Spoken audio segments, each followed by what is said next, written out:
Welcome to my channel SK knowledge class. दोस्तों आज का सवाल है, यदि द्विघात समीकरण 2x² माइनस 5x माइनस 3 बराबर 0 का एक मूल -1/2 है तो इसका दूसरा मूल है। मतलब एक मूल्य हमें दिया है -1/2। देखिए आपको पता होगा द्विघात समीकरण का दो मूल्य होता है, एक अल्फा एक बीटा। ठीक है ना। आप लोग जब गुणनखंड करते हैं तो दो मूल्य निकलता है। तो एगो मूल्य दिया है, हमें दूसरा मूल्य पता करना है। तो अब ध्यान से आपको समझना है कैसे निकलेगा दूसरा मूल्य। ठीक है ना। समीकरण क्या दिया है, 2x² माइनस 5x माइनस 3 बराबर 0। अब चाहे तो ये एक मूल्य जो दिया है इससे भाग देकर दूसरा मूल्य निकाल सकते हैं, या गुणनखंड करके। गुणनखंड करेंगे तो कितना आएगा, देखिए लास्ट वाला को और शुरू वाला को गुना करते हैं तो गुना करने पे क्या आ जाएगा, -3 गुना 2x²। तो कितना हो जाएगा, -6x²।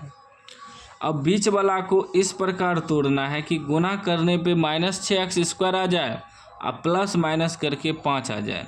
तो इसको हम लोग तोड़ेंगे, 6 को तोड़ेंगे, 2 तिया 6, 2 जोड़ 3 करेंगे तो कितना आएगा, 3 2 5 तो आएगा, लेकिन 3 दूनी 6 भी आ जाएगा, लेकिन यहाँ माइनस आना चाहिए और ये भी माइनस आना चाहिए। तो क्या करते हैं कि -2 -3 कर देते हैं, -2 और -3। तो -2 -3 तो माइनस माइनस प्लस, चिन्ह माइनस का 5 तो हो जाएगा, लेकिन 3 दूनी 6 जब गुना करेंगे तो -6 नहीं पूरेगा, +6 हो जाएगा। 3 दूनी 6 माइनस माइनस प्लस, फिर भी नहीं पूर रहा है क्योंकि गुना करके हमें -6 लाना है और जोड़ या घटा करके -5 लाना है।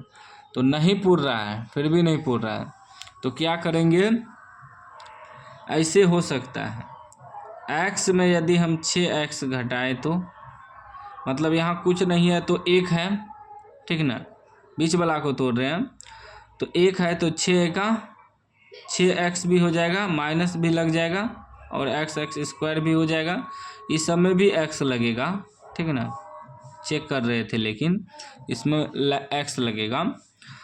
अब देखिए x में -6x घटाते हैं तो गुना करने पर 6x² हो जाता है और एगो x में 6 गो x घटेगा तो -5x बचेगा। देखिए अब दोनों पुर गया, यह भी पुर गया -5 और यह भी पुर गया -6 जो गुना किए थे, ठीक है ना। तो इस प्रकार गुणनखंड किया जाता है। पहले शुरू वाला लास्ट वाला को गुना करके देख लेंगे कितना आता है, उसके बाद बीच वाला को इस प्रकार तोड़ना है कि गुना करने पर जो आया है वह भी पुर जाना चाहिए और माइनस प्लस करके जो बीच में है वह भी पुर जाना चाहिए।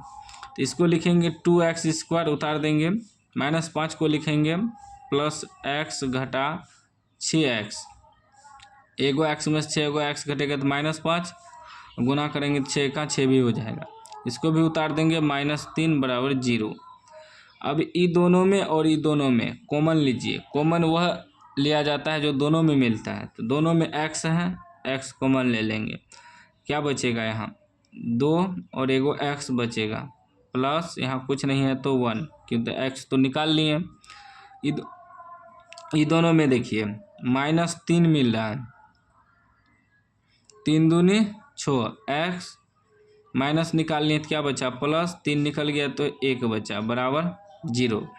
ये दोनों ब्रैकेट में अगर सेम आ गया तो इसका मतलब आपका गुणनखंड सही है। अलग अलग आएगा तो गलत हो जाएगा, दोनों में सेम आना चाहिए। एगो लिखेंगे ये x -3 बाहर वाला, एगो ये दोनों तो सेम है, एगो लिख देंगे 2x + 1 बराबर 0। तो x -3 बराबर 0 रखेंगे पहले, तो x बराबर क्या हो जाएगा +3, ये है 2x + 1 बराबर 0 रखेंगे तो 2x बराबर -1 हो जाएगा और x बराबर हो जाएगा -1/2। अब देखिए -1/2 मिल गया तो दूसरा मूल क्या निकला, 3। एगो मूल तो पहले से दिया था, दूसरा मूल 3 निकला। ऑप्शन बी आपका राइट आंसर हो जाएगा। यदि आपको कहे दूसरा मूल निकालने तो इसी प्रकार आपको गुणनखंड करके चेक कर लेना है, दोनों मूल मालूम हो जाएगा। एगो पहले से दिया रहेगा, दूसरा आपको टिक लगा देना है। तो उम्मीद है समझ गए होंगे। समझ गए हैं तो लाइक कर दीजिए, चैनल को सब्सक्राइब कर लीजिए और घंटी को दबा कॉल कर लीजिए।